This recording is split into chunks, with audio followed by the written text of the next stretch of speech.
Hello friends, today you will learn how to blur background using pen tool. So first pick pen tool and select the object carefully.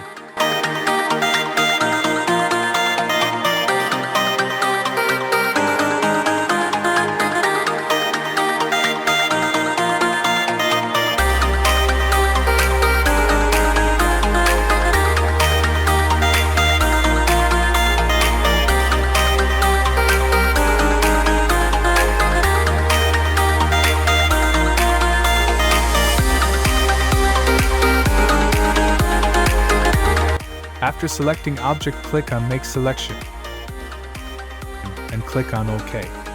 After this, pick Selection tool and select Inverse the selection. Now click on Filter, then click on Blur and choose Gaussian Blur. Blur the picture where it's looking perfect. After blur, click on OK. Then deselect the selection. Now it's looking perfect. Don't forget to subscribe because this channel provides you informative videos.